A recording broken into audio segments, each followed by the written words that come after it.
Bismillah. Assalamualaikum warahmatullahi wabarakatuh. Baik, perkenalkan nama saya Rizky Aditya Surya Pratama, SP, SSIMT, di mana untuk pertemuan 2 mata kuliah Biokimia Nutrisi atau disingkat Bionutrisi atau BN juga bisa, saya akan menjelaskan sedikit mengenai air atau water dalam bahasa Inggris. Ya, di sini saya nggak akan panjang lebar menjelaskan mengenai air ini, karena bisa dilihat juga dari buku biokimia yang sudah saya share di LMS. Jadi di sini saya akan memberikan review secara garis besarnya saja, terutama apa sih air itu dan juga apa saja yang dipelajari di kuliah biokimia nutrisi ini mengenai air. Oke, itu kira-kira diisi dari video ini. Lalu saya akan lanjut ke slide berikutnya, pengenalan air. Jadi sebelum kita masuk ke penjelasan mengenai air itu sendiri secara kimiawi dan juga hubungannya dengan nutrisi, alangkah baiknya kita menonton videonya dulu mengenai air ini untuk mengenal lebih jauh tentang ya substansi yang pasti sudah familiar satu ini. Sumbernya dari ACS, American Chemical Society YouTube channel. Jadi untuk video selama 2 menit ini mari kita nobar dulu. Water is an interesting substance with a chemical makeup that gives it some unique physical properties. A water molecule has an oxygen atom with 2 hydrogen atoms connected to it by covalent bonds. The V shape that the molecule makes is caused by the way that the oxygen atom's valence electrons repel one another. These covalent bonds are made up of a pair of electrons and are the key to many of water's unusual properties. Oxygen is more electronegative than hydrogen. This means that its positive nucleus pulls harder on the negative electrons in the covalent bonds than the hydrogen's nucleus. As a result, the oxygen atom develops a partial negative charge, which leaves the hydrogens with a partial positive charge. These partial charges create a positive end and a negative end to the molecule, making it what chemists call polar. The opposite charges of these polar molecules are attracted to each other, causing them to loosely stick together. The attractions between the water molecules are called hydrogen bonds. These hydrogen bonds give water a boiling point that is about 200 degrees higher than it should be when compared to other similar substances. The result is that water is a liquid at room temperature, but other similar molecules like hydrogen sulfide, hydrogen selenide, and hydrogen telluride are all gases. The polar nature of water molecules is also the reason that some substances dissolve in water while others don't. Take salt and oil, for example. Salt is made up of charged particles called ions. In this case, we have positive sodium ions and negative chloride ions. In solid salt, the ions are attracted to one another. The partial charges on the water molecules cause them to be attracted to the ions. When the ions are completely surrounded by the water molecules, the salt dissolves. Unlike salt, oil is predominantly nonpolar. This means that it doesn't carry any charges, so there's nothing to attract the polar water molecules to it. This is why water and oil do not mix. So, water's high boiling point and the way it interacts with different substances comes down to the polar nature of water molecules. Water's properties are all great examples of what we observe on the macroscopic level being influenced by what goes on at the molecular level and how we link the properties of chemical substances to those structures. Thanks for watching, and make sure to check out the other videos in this series here.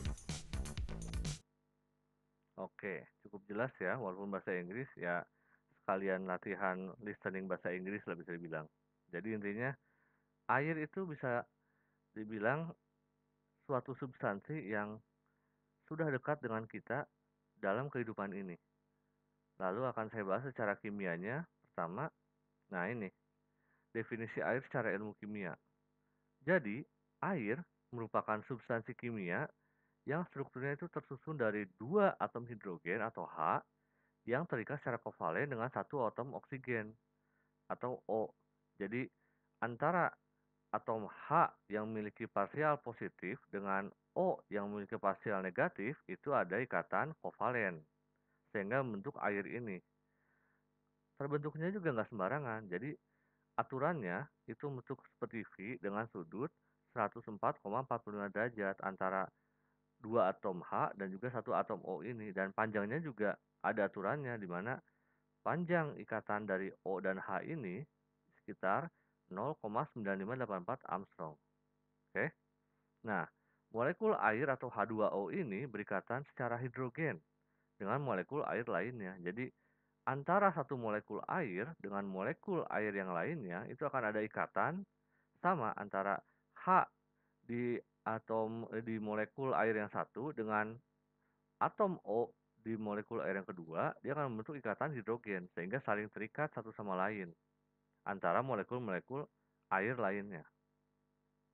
Oke, itu sekilas sekaligus mungkin menjelaskan lebih lanjut mengenai video yang barusan kita nonton bareng ya. Berikutnya saya akan lanjut ke kelarutan air. Jadi air itu memiliki sifat utamanya yaitu sebagai pelarut.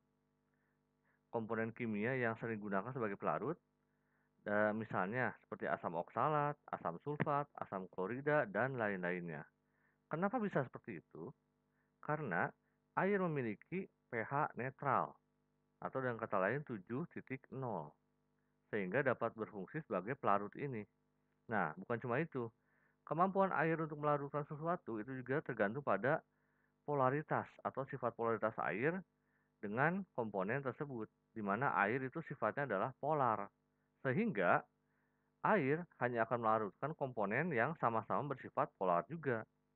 Nah, tingkat kepolaran tersebut itu dapat ditunjukkan dengan suatu besaran yang namanya adalah indeks polaritas. Oke, cukup jelas ya kenapa air bisa berfungsi sebagai pelarut, terutama dalam ya fungsinya di dalam kehidupan kita ini. Nah, kalau dalam makanan, sama. Air juga merupakan komponen utama dalam makanan. Utamanya dapat menentukan berbagai reaksi dan juga kualitas makanan. Nah, dalam makanan itu ada 3 bentuk air yang utamanya. Yang pertama, air bebas, free water, yaitu air yang sebagian besarnya itu ditemukan di dalam sel, lalu di ruang antar sel juga, dan juga pori-pori bahan pangan. Lalu ada air yang terikat lemah, jadi terikat tapi lemah, yaitu air yang terserap, kondisinya terabsorpsi pada permukaan koloid, contohnya adalah protein. Lalu ada juga air yang terikat secara kuat, yaitu air yang bentuknya itu hidrat. Hidrat dengan komponen lain dengan itu adalah ikatan ionik sehingga sulit untuk diuapkan. Sehingga dalam suhu ruangan, air itu akan bentuknya sebagai liquid atau cair. Itu karena terikat kuat ini. Oke, saya lanjut ke yang berikutnya ya. Nah, dalam pengolahan makanan, air juga sangat penting, terutama air yang hubungannya itu dengan hasil-hasil industri pengolahan pangan. Itu harus memenuhi setidaknya standar mutu yang diperlukan untuk minum atau sebagai air minum. Nah, biasanya kalau dalam industri itu butuh suatu treatment tambahan lagi. Untuk apa? Untuk menghilangkan semua bahan-bahan dalam air yang mungkin dapat mempengaruhi penampakan, rasanya dan stabilitasnya, dan juga untuk menyesuaikan pH pada tingkat yang diinginkan. Jadi apakah mau pH-nya netral atau asam atau basa itu bisa butuh treatment tambahan kalau dalam industri pengolahan pangan ini. Untuk apa? Supaya mutu airnya dapat konsisten. Oke. Jadi bedanya air untuk minum dan juga air untuk pengolahan makanan ya harus memenuhi minimal setidaknya standar mutu ini sebagai air minum. Tapi biasanya tuh ya ini ada treatment tambahan ini. Oke, saya lanjut lagi ya. Nah, kalau tadi dari ikatannya, ini kalau ada juga tipe-tipe air dari derajat keterikatannya. Ada 4 tipe utamanya. Tipe 1 itu adalah molekul air yang terikat pada molekul-molekul lain melalui suatu ikatan hidrogen yang energinya besar. Contohnya apa? Karbohidrat, protein, dan garam. Tipe 2 sama, molekul-molekul air juga membentuk ikatan hidrogen dengan molekul air lainnya. Biasanya terdapat dalam mikrokapiler seperti lemak. Tipe 3 air yang secara fisik terikat dalam jaringan matriks, misalnya membran kapiler, serat, dan juga sejenisnya. Contohnya ya air bebas yang sudah saya jelaskan tadi di slide sebelumnya. Dan terakhir adalah tipe 4. Itu merupakan air yang tidak terikat dalam jaringan suatu bahan. Biasanya disebut sebagai air murni, pure water. Oke, saya lanjut. Nah, dalam tubuh makhluk hidup, air merupakan komponen yang sangat utama, sangat penting, terutama pada beberapa organisme di laut ya. itu 90% dari berat tubuhnya itu dari air. Sedangkan manusia yang hidup di darat itu kurang lebih 60% lebih dari tubuh manusia dewasa itu adalah tersusun dari air. Menurut penelitian Michelle di Journal of Biological Chemistry, komponen air dalam organ-organ tubuh penting manusia itu bisa dilihat di sini. Otak dan jantung kita itu terdiri dari 73% air. Paru-paru itu ada 83% air. Kulit ada 64% air. Otot dan ginjal 79%. Dan tulang sekalipun itu ada 31% air. Jadi minimal 30% air itu ada di seluruh tubuh kita, terutama di organ-organ penting yang minimalnya itu 64%, 79, 73, dan 83 paling besar di paru-paru. Oke. Karena itulah kita jangan sampai kekurangan air atau namanya dehidrasi. Karena berdasarkan penelitian juga oleh Michelle ini, seorang pria dewasa itu butuh sekitar 3 liter air per harinya.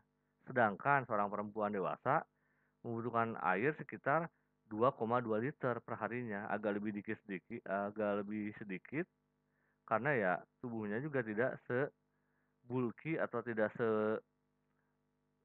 terlalu membutuhkan air seperti pria dewasa, kira-kira seperti itu. Oke, saya lanjut lagi. Nah, jenis air yang dapat diminum. Jadi walaupun air itu sudah lekat dengan kehidupan kita, kita bisa menemukan air dimanapun, di segala tempat pun, kecuali ya di daerah yang kekurangan air ya. Tapi bukan berarti air yang kita temukan misalnya di pinggir jalan itu bisa diminum. Enggak seperti itu. Jadi ada standar atau syarat minimalnya bahwa air yang dapat diminum dengan aman oleh manusia itu adalah air yang bebas dari bakteri yang berbahaya dan ketidakmurnian secara kimiawi. Intinya, air yang bebas secara biologis dan juga secara kimiawi dari bakteri berbahaya ataupun dari bahan kimia yang secara kimiawi dapat membahayakan tubuh kita. Nah, contoh atau faktor-faktor yang mesti dilihat dalam air minum itu adalah harus bersih, itu jelas. Harus jernih, jadi nggak ada, ya misalnya ada cacing-cacing dalamnya atau bakteri-bakteri yang kelihatan mata itu udah bahaya, karena biasanya bakteri itu tidak tampak mata, tapi kalau sudah terlihat mata itu sudah dalam kategori danger atau sudah sangat bahaya untuk diminum air tersebut. Tidak berwarna dan tidak berbau kecuali ya mungkin minuman-minuman yang diberikan rasa sehingga berwarna ataupun aroma sehingga memiliki bau seperti kopi misalnya. Itu beda ya. Ini air minum di sini adalah air minum pure water atau air mineral yang biasa diminum oleh manusia. Dan terutamanya tidak mengandung bahan tersuspensi atau kekeruhan. Jadi kalau airnya keruh atau misalnya tidak jernih, itu mesti dicek dulu apakah layak minum atau tidak. Standar air minum sendiri sudah ditentukan oleh WHO sejak tahun 71 atau sekitar 40 tahun yang lalu, karena sekarang sudah tahun 2021. Itu kira-kira. Jadi untuk air yang dapat diminum ini tidak sembarangan. Intinya ya ini dua ini, harus bebas secara biologis dan juga secara kimiawi dari bahan-bahan yang dapat menyebabkan penyakit ataupun efek negatif lainnya pada tubuh kita. Baik itu dari bakteri secara biologis atau dari bahan kimia secara kimiawi. Oke? Ya, mungkin itu saja yang bisa saya ceritakan ya dan juga saya sampaikan di materi perkuliahan kedua ini. Terima kasih banyak sudah menonton video sampai sini. Jangan lupa klik like, lalu komen dan juga subscribe channel saya ya. Terima kasih banyak. Wassalamualaikum warahmatullahi wabarakatuh.